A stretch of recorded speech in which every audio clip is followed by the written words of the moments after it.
Hey there! I hope you've been enjoying the wonderful weather outside. Speaking of weather, spring is here. Today we are going to teach you how to plant flowers just in time for the spring. Go ahead, Taylaura. Take it away. Spring has sprung and it is time to add some color to these gardens. Today we will be planting sunflowers. Let's look at the life cycle. You have a seed, a radical, a seedling, a sprout, a young plant, a budding plant, and the full-grown sunflower. Let's get started. What you'll need is a planting pot, seed starter mix, sunflower seeds, lots of water, and sun. You're going to first start off by putting the potting soil mix or starter mix into a bowl, and you're going to moisten it or dampen it with water. Let's just use a little bit of water at a time and mix. You want the soil damp enough to just be moist. You don't want it really wet. So it still needs to be thick. It still needs to almost look dry, if that makes sense. Make sure you mix really well because water will sit at the bottom of the bowl. Next, you're going to pour your soil or your starter mix into a planting pot. Now be careful because the water will begin to seep through. So as you see, I just put it inside of the bowl to continue working. Next, I'm going to dig about a 2-inch hole and drop 2 sunflower seeds inside, just like this.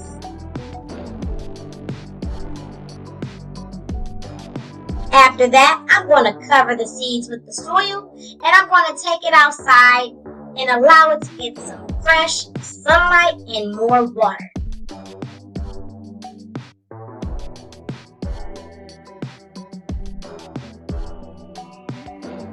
Here's my 1-week update, guys. Look at my beautiful seedling. So try it out.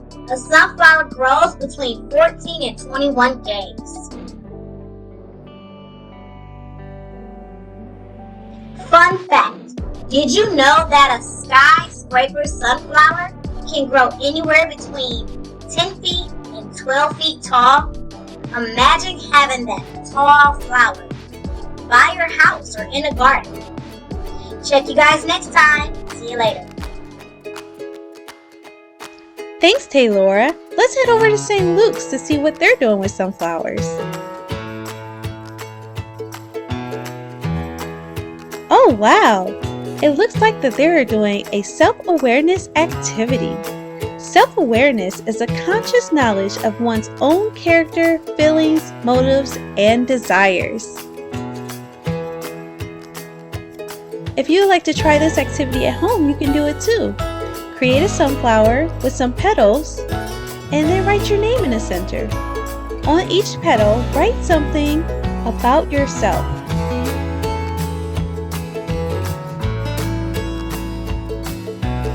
As you can see, some kids wrote that they love their parents, they are brave, they're smart, nice, fun, and cool.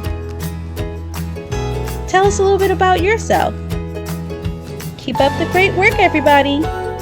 See you next time. Hey guys, welcome to Cyber Art Club. Today we'll be making some paper snakes.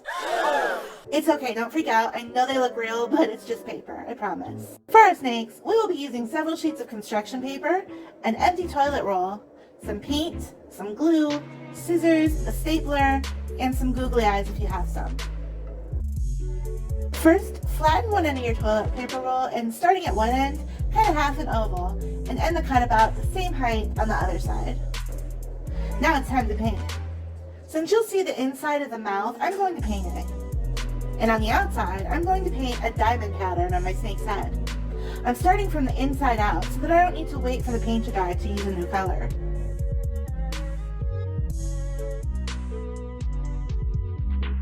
Set that aside to dry and let's start on our snake's body. You will need at least 4 sheets of construction paper for this, and the more you use, the longer your snake will be.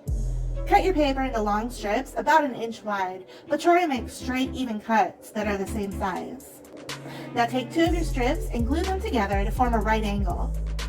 Then just fold up the bottom strip over the top and repeat this until you have about 1 inch left.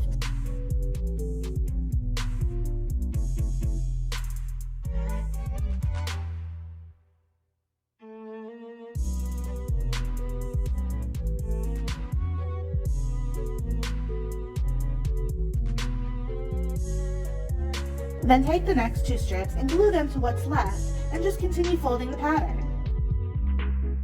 It takes quite a few strips to make a snake, and I want a long snake, so I'm going to use all my strips. It's getting kind of hard to hold, but I am determined to use all my strips. Alright, when you are happy with the length of your snake, leave about an inch on your 2 strips, put a dab of glue on one side, and then fold them together, and you're done. By now our snake's head should be dry, so we can glue on the eyes and glue in the tongue. For the tongue, you can make it straight or curvy, but remember snakes have a forked tongue, so cut a little slit in the end. Now let's put it all together. Apply some glue to one end of our snake's body and stick it into the head. Then trim around the sides of the head so that it's even with the body. And finally take your stapler and very carefully staple each side to keep it in place. And there you have it. Just remember though, it's only paper.